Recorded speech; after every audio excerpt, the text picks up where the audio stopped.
It's time for part 3 of toxic things that happen in the NHS that I just did not understand. Cliques. So I need to say cliques. Why is it that some departments, or most departments, have a group of healthcare professionals that are in a clique, that are bitchy, they gossip, they spread rumours? It feels like we're back at school again. So the reason why there are these cliques in the NHS is because it's a predominantly female environment. We know that from psychology, we know that males and females tend to socialize in different ways. Female socialization is typically more centered around being part of the group and doing things to remain ingratiated with the group. And this happens in male social relationships as well, but male social relationships are less punitive towards people that don't align with the group ethos, for example. So if you see in the NHS, you have these groups of like female cliques, and I experienced this when we were on the ward, where it's actually the older staff who influence the younger staff. They have this strange influence on the younger staff, and they will abuse and bully people, and then they kind of incentivize the younger staff to join in, and then if you don't join in, you are penalized as if you are not part of the clique. So this means that if other staff falsify notes, you have to join in with the falsification, or you're excluded from the clique. And again, this is a way of protecting themselves. They're in an environment that's traumatizing. It's a high stakes environment, so they have to maintain this kind of group mentality, and it manifests as cliques. It almost feels like, she says, like you're back at high school. Nurses judging other nurses for being part-time. Oh, you only work part-time? Must be nice. Maybe I have another job outside of work. How do you know what I do outside of work? You don't. So stop judging. So yeah, they have to do stuff like this, again, to foster a sense of being part of the group. And again, the staff that are there full-time, in analysing the notes that were all falsified against my family by the NHS, in analysing them, I found that there's a percentage likelihood of a full-time staff member falsifying a note against us was like 1,000 times or 500 times higher or something than a part-time staff. The part-time staff would come, they'd kind of just do their job, and they'd go. The full-time staff were more susceptible to rumours, false allegations. They were more likely to try to do things to protect other staff members. So I found this through analysis, that the full-time staff tend to be the ones that are part of the clique, and the part-time staff tend to be the ones that kind of just want to do their job and go. And the clique members are able to spend more time getting to know each other, trying to establish themselves in the social environment. Saying no when you're asked to work extra, and you instantly are made to feel guilty for not helping out the service. I'm sorry, there are better things I want to do with my spare time than come back to this place. And why is it that everyone knows your personal information before you've even told someone about your personal information?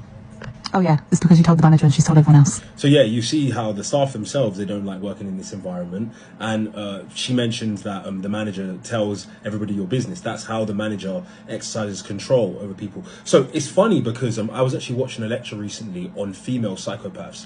And you get a lot of hate when you talk about topics like this, even though it's actually very fascinating from a psychology standpoint. So it's very taboo to talk about female psychopathy and the kinds of behaviors exhibited by female psychopaths because they are quite adept at social dynamics. Females typically are better at social dynamics than males. They are better at picking up on social cues. They are better at understanding the kind of things that a person would like that will ingratiate them with that person.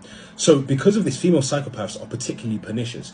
So one of the things that these managers will do is that they will shame you and use your information, if you're an NHS staff member, against you, so that they almost have leverage over you. You tell them something, if you don't do what they want you to do, then they'll spread rumours about you. Or they'll spread rumours about you to instill a level of fear if you try to go against them.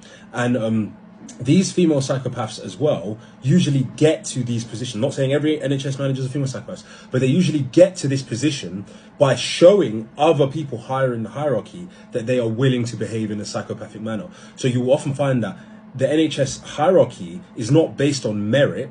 Of course, it's a socialised healthcare system. It's not a meritocracy. It's not based on merit. It's actually based on who is most ingratiated with the people higher up in the hierarchy, who, as you go up in the hierarchy, are more and more likely to be male or female psychopaths. And when they're female psychopaths, they're typically more adept at exercising social control over the other staff members, particularly the younger women. Those people that work in your department that are just cold. They love everyone else except from you. You say good morning, nothing. Someone else says good morning, all of a sudden they can speak. Generational bullying. ever heard the comment, oh, back in the day we worked so much harder than this. This is nothing compared to what we used to have to go through. I'm sorry, Carol, but we're not in 1999 anymore. So you see, as I've just said, you've got, as she even said, the generational bullying. So these tiers, the generational bullying is like the staff that are there the longest. They understand the culture better. Typically these older kind of females, they've been in this culture longer. They know how to get away with things. They know how to manipulate, and they kind of thrive in this environment because the NHS is not an environment where you get punished for wrongdoing. You more get punished for exposing, for being righteous, for going against the group. So the longer you're there, the better you become, these older generations, the better you become at thriving in an environment like this. And then she mentioned the coldness. So sometimes they're cold, sometimes hot. This kind of hot-cold behavior is often used by narcissists, bullies, psychopaths, because what they want you to do is feel on edge. They want you to feel tension. They want you to believe that they have to do something to prove yourself to them. And the coldness of the environment also serves to push out people that are more likely to expose the group, push out people that are more likely to raise grievances. So that coldness is because they actually want you to go away. So for example, as a parent being on the ward, the bullying, the coldness, it's because they wanted us to feel sad. They wanted us to feel bullied. It's a form of intimidation and manipulation. And in essence, they're telling you, go away, you're raising concerns, we don't want you to expose the group. And this is the dynamics that's on these wards, particularly, of course, maternity and neonatal wards, because those are the wards that are majority females, majority more likely to have female psychopaths, more likely to have people that are trying to ingratiate themselves with the clique.